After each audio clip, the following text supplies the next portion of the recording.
Hey everybody, this is Ronald from Wayside 410, the middle school pastor, and this week we continued our series called Good News, looking at the garden when Jesus took his disciples into the garden to get arrested and betrayed by Judas.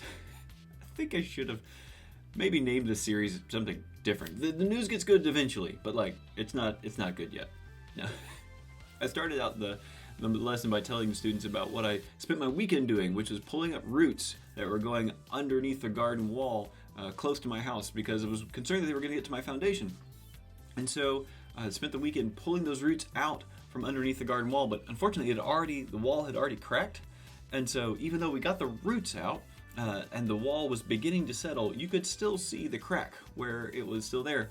And we talked about forgiveness and how hurt happens, wounds happen, but it's still important to get underneath, right? And to forgive that person who hurt you. And we looked at Jesus' example. Like when Jesus went into the garden, he went to the Mount of Olives, right? And he was there praying, asking God, can you take this cup away from me, but yet not my will, but yours? And then after that scene, after this happens, he goes back to the disciples and Judas comes up and kisses him on the cheek and betrays him.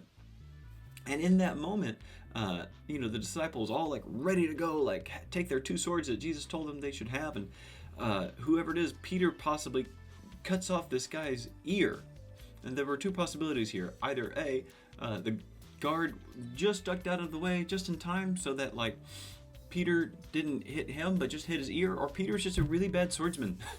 Either way, only this guy's ear gets cut off. Which, pausing for a moment to think about it is strange.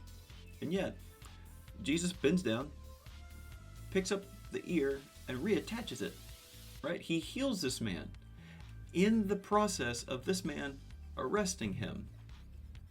And to think about how that applies to us and our forgiving people who wound us, those who hurt us.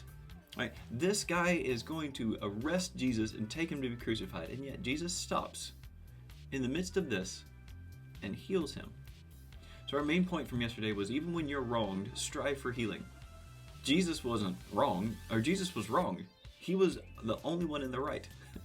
He is perfect. He did nothing wrong. He didn't deserve to be arrested, and yet he was. Yet even when he was being wronged, he strove for healing.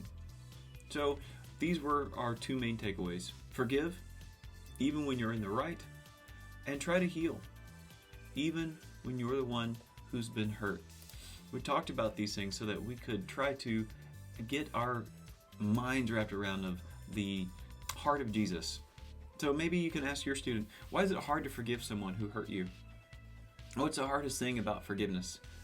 And how do you heal from being hurt? These are all valid questions that I hope you might take a moment and figure out what they might mean for your own life and what they mean for your students' lives. I'm looking forward to finishing up this series here soon as we get towards Easter. Have a great day.